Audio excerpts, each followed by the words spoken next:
Clovis I. Let's start with the man who really gave France its first crown, Clovis I. Born in 466, he was only 15 when he became king of a small Frankish tribe. Sounds minor, right? But within 30 years, Clovis united nearly all the Frankish clans, something no one before him had managed. By 511, his kingdom stretched from modern Belgium down into Aquitaine, making him the true founder of France's first ruling family, the Merovingians. Now here's where it gets legendary. In 496, during a desperate battle against the Alemanni, Clovis prayed to the Christian god, something shocking for a pagan warrior king. When he won, he kept his word. He and about 3,000 of his warriors were baptized in Reims Cathedral. And this conversion wasn't just spiritual, it was political genius. By choosing Catholic Christianity, not the Arian faith followed by other Germanic kings, Clovis gained the support of the Roman Church, the local Gallo-Roman population, and powerful bishops.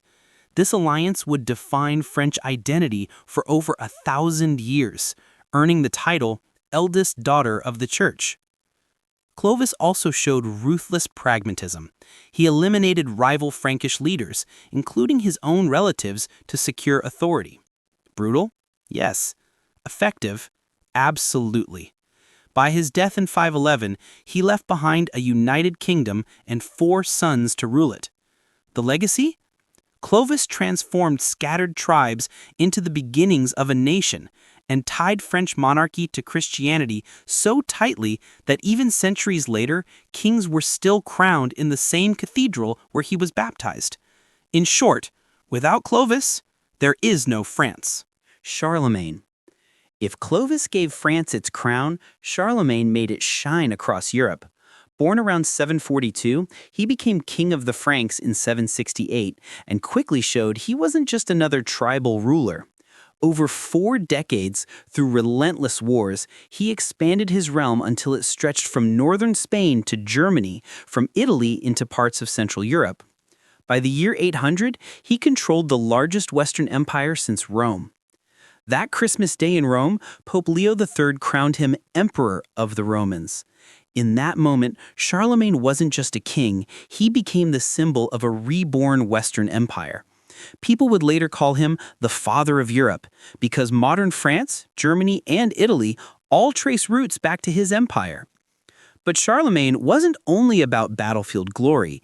He launched what we now call the Carolingian Renaissance, a cultural revival that rewrote how Europe learned. He gathered scholars, reformed handwriting so texts could be more easily read, and built schools to educate not just nobles, but even common boys. For a man who may not have been fully literate himself, that kind of vision is staggering. Of course, he ruled with iron as well as inspiration. He forced conversions, sometimes brutally, and maintained strict law and order through traveling royal agents.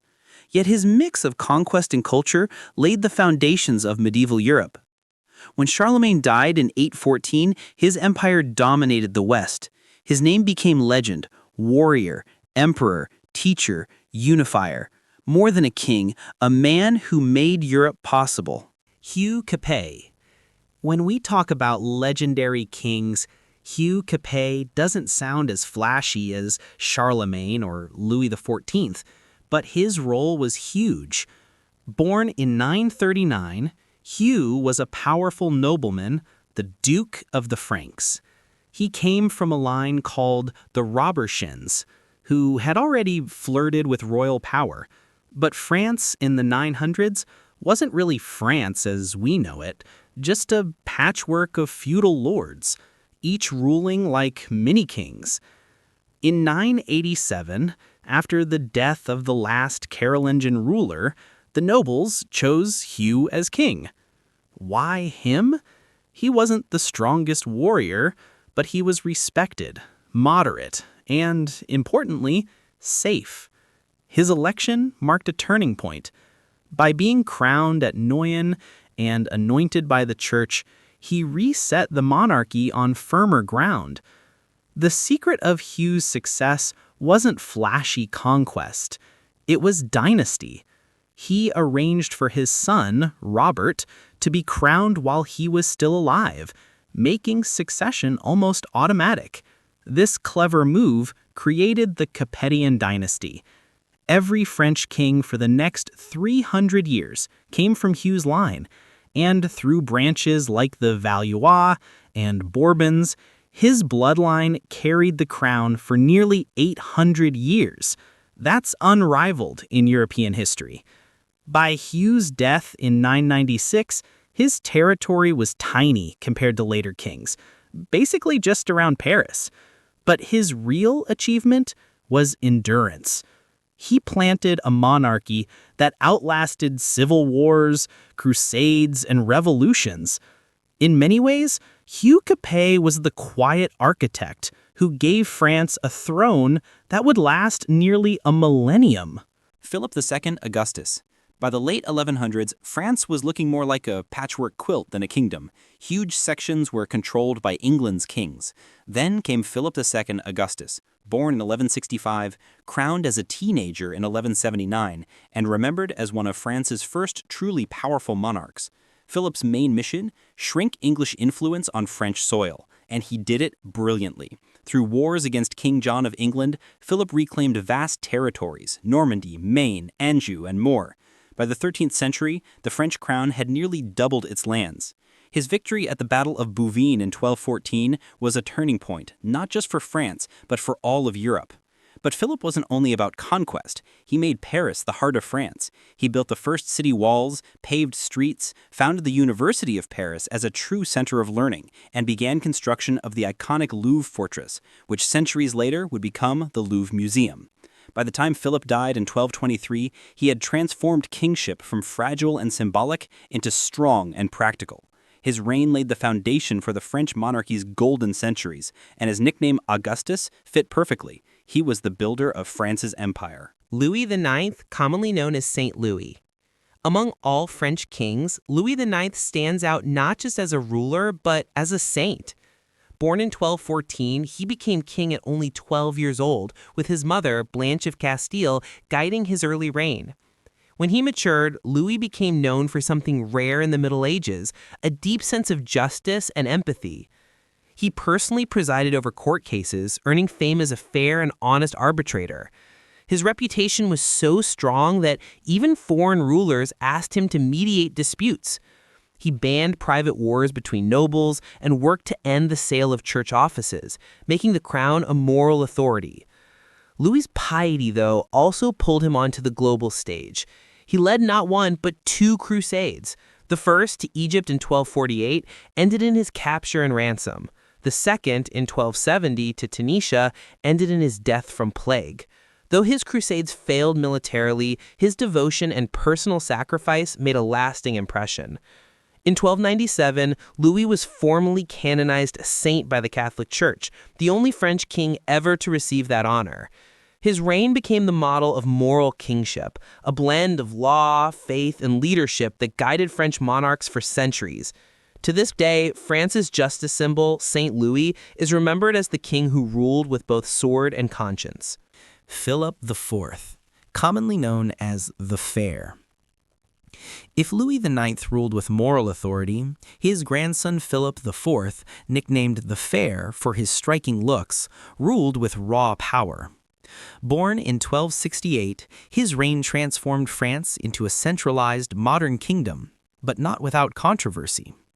Philip expanded royal administration, creating a bureaucracy that started resembling a state.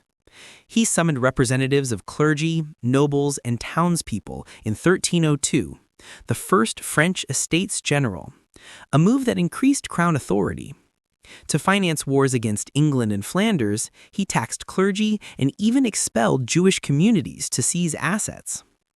His biggest clash came with Pope Boniface VIII. When the Pope declared spiritual authority above the monarchy, Philip struck back fiercely.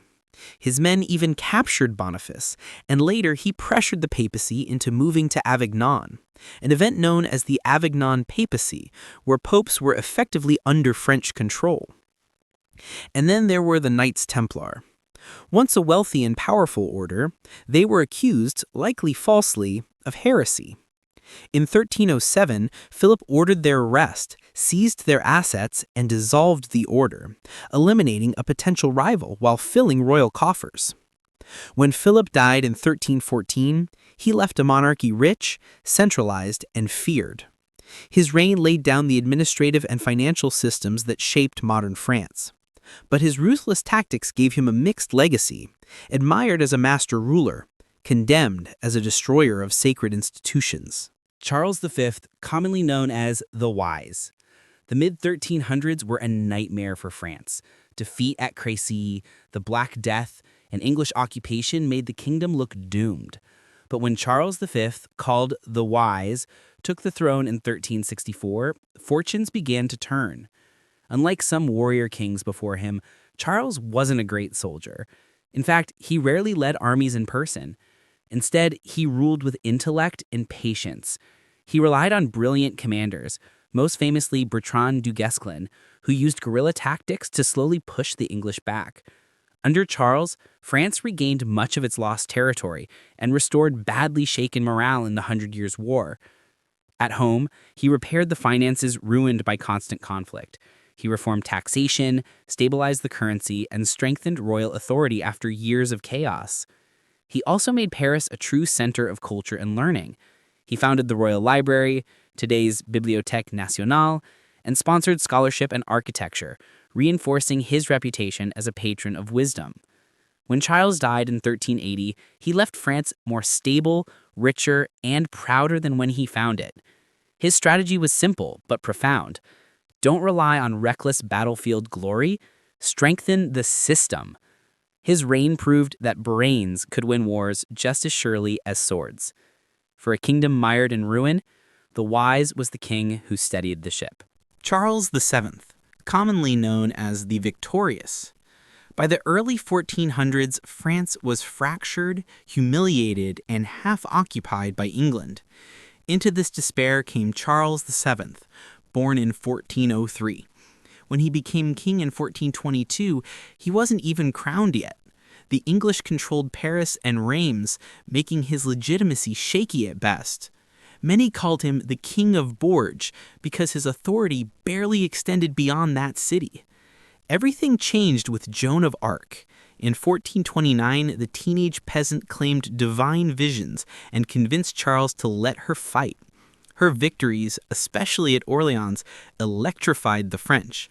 She escorted Charles to Reims Cathedral, where he was finally crowned, securing his claim as divinely chosen. Though Joan was captured and executed, the momentum she created carried forward. Charles then reorganized the French army, creating the kingdom's first permanent standing forces. With improved artillery and better leadership, France steadily regained lost ground. By the Treaty of Arras in 1435 and the final French victories of the 1450s, nearly all English holdings in France were gone. By the time Charles died in 1461, France had risen from near collapse to triumph. He earned the title the Victorious because, against all odds, he turned disaster into rebirth. His reign proved that even in times of despair, leadership and resolve could restore a nation, and Joan of Arc's faith in him made history possible. Louis XI, commonly known as the Universal Spider. If Charles VII saved France, his son Louis XI reshaped it into a true kingdom. Born in 1423, he became king in 1461 and quickly earned his famous nickname, the Universal Spider, for the web of spies, informants, and secret treaties he spun across Europe. Louis wasn't glamorous, plainly dressed, suspicious, and often unpopular, but he was cunning. He used marriages, money, and manipulation more than swords to bring powerful nobles under control. The Burgundian dukes, who once rivaled the crown, were steadily outmaneuvered. By the time Louis annexed Burgundy's lands in the 1470s, the French monarchy had no serious rival. Louis also expanded royal authority by strengthening bureaucracy, relying on loyal advisors instead of noble families. He imposed taxes more effectively and built up a postal network to improve communication, something unprecedented in his time. And though feared by nobles for his ruthlessness, Louis won the love of common people by encouraging trade, protecting towns, and even lowering salt taxes. He preferred practical stability over pageantry, making France richer and more orderly.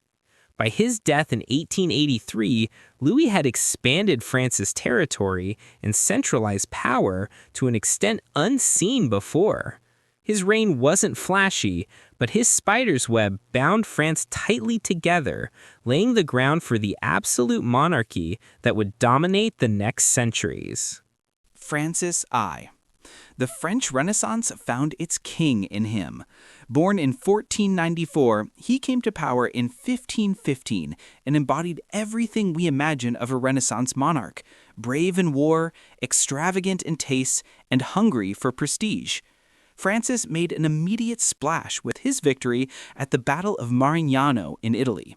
This launched decades of rivalry with the Habsburgs of Spain and the Holy Roman Empire. While many campaigns ended in stalemate, France, under Francis, became a player in European power politics. But it was culture where Francis truly shined. He invited luminaries like Leonardo da Vinci to his court.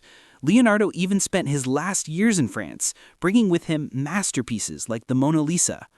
Francis sponsored massive building projects, including the spectacular chateaux of the Loire Valley, blending elegance with military strength. He also officially supported the Collège de France and fostered printing, scholarship, and the arts.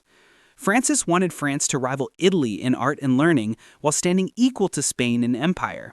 His patronage gave France its identity as Europe's cultural lighthouse. He also centralized the monarchy further, strengthening its control despite costly wars. By his death in 1547, Francis left a kingdom deeply tied to Renaissance glory. His reign combined swords and paintbrushes, casting France as both warrior and patron of civilization. Henry IV. By the late 1500s, France was torn apart by decades of religious wars, Catholics and Protestants slaughtering each other in endless cycles. Into that storm stepped Henry of Navarre. Born in 1553, he was a Protestant by birth, but in 1589, he became King of France as Henry IV, founding the Bourbon dynasty. Henry's path to the throne was bloody. As a Protestant, he faced fierce opposition from Catholic factions, but Henry was pragmatic. In 1593, he famously converted to Catholicism, supposedly declaring, "Paris is worth a mass." This compromise ended much of the fighting.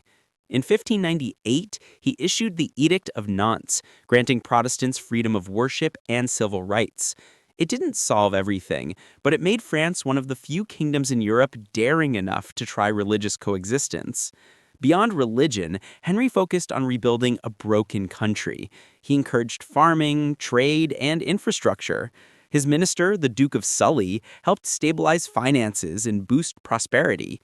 Unlike the excess of later monarchs, Henry earned the nickname Good King Henry, remembered for caring about the people's food and safety. In 1610, Henry was assassinated in Paris, but his legacy endured. He ended the French Wars of Religion, founded a dynasty that would rule until the Revolution, and proved that pragmatism, not dogma, could hold a nation together.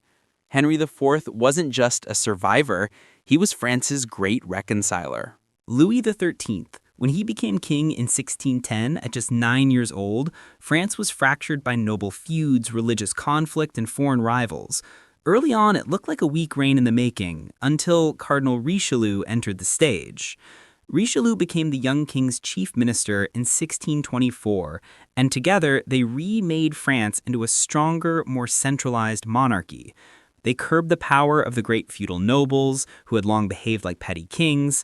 They suppressed the political independence of the Huguenots, French Protestants, especially after the siege of La Rochelle in 1628, which ended the Huguenots' fortified towns while still keeping their right to worship. Louis also pushed France onto the European stage. Under his rule, France entered the 30 Years' War against the Habsburgs, securing influence in Germany and Spain. Though Richelieu often overshadowed him, Louis deserves credit for trusting that vision and steering the monarchy away from medieval feudalism into modern statecraft. By the time Louis XIII died in 1643, the monarchy was far stronger than the fragile crown he inherited. He had set the stage for his son, who would take the throne to dazzling, almost theatrical heights. Louis XIV, commonly known as the Sun King. Few monarchs in history shine as brightly or as blindingly as Louis XIV, the Sun King. Crowned in 1643 at the age of 4, he began direct rule in 1661. For the next 72 years, the longest reign in European history, he embodied absolute monarchy. Louis believed he was the state itself, famously declaring, "L'État, c'est moi," I am the state. He centralized power, forcing the nobility to orbit him like planets around the sun. His palace at Versailles, begun in the 1660s, became not just a royal residence, but the beating heart of France's political, cultural, and diplomatic life. He made France unrivaled in prestige. Writers like Molière, artists like Lebrun, and composers like Lully flourished under his patronage. French became Europe's language of diplomacy, proof of cultural dominance. Militarily, he expanded France's borders in wars against Spain and the Dutch. These victories won glory, but also drained treasure. His late reign saw famine, endless wars, and crushing taxes, fueling resentment. Still, Louis XIV left behind an image of monarchy so dazzling it became the global model of royal grandeur. When he died in 1715 at 76, France was both triumphant and exhausted. The Sun King had lit up Europe and left his heirs with shadows they could never quite escape. Louis XV, after the long blaze of the Sun King, the reign of Louis XV, his great-grandson, felt like a softer glow, more pleasure than power. Crowned in 1715 at age 5, he enjoyed one of the longest reigns in French history, 59 years. Louis XV presided over an age of elegance. Versailles became a world stage of refinement. Art, fashion, and diplomacy flourished. France remained glittering, admired, and outwardly stable, but beneath the surface, cracks widened. His foreign wars, including the 7 Years' War, 1756 to 1763, were disasters. France lost most of its colonies in North America and India, defeats so humiliating that they shattered its reputation as a global empire. At home, lavish spending and indulgence in royal mistresses, like the famous Madame de Pompadour, fueled resentment toward what many saw as a frivolous crown. Though not without charm, he was called Louis the Well-Beloved for a time. His reign symbolized decline. The monarchy still glowed with glitter at Versailles, but ordinary people suffered crushing taxes, food shortages, and social inequality. Louis XV left the throne in 1774 to his grandson, leaving France elegant but unstable, a kingdom enjoying decadence while standing on the edge of revolution. Louis XVI, 1754 to 1793. By the time Louis XVI came to power in 1774, the cracks in the monarchy had widened into fault lines. A shy, well-meaning king, Louis genuinely wanted to rule fairly, but he lacked decisiveness, and history gave him a storm he couldn't control. France's finances were collapsing, partly from his support of the American Revolution, which brought glory abroad but bankruptcy at home. Reforms were attempted, but nobles resisted and the common people grew restless. By 1789, discontent had exploded. The French Revolution swept away centuries of tradition. Louis tried compromise, but events raced ahead. In 1791, he and Queen Marie Antoinette attempted escape, only to be caught, deepening mistrust. By 1792, monarchy as an institution was collapsing. The king was tried for treason before the new republic. On January 21, 1793, Louis XVI was executed by guillotine in Paris. The shocking fall of the French monarchy resonated worldwide, proving that kings could die at the hands of their people. Louis XVI is remembered not as a tyrant, but as a weak ruler who failed in the face of crisis. His death ended over 1,000 years of monarchy and ushered in a new age where the revolution, not the crown, defined France's destiny.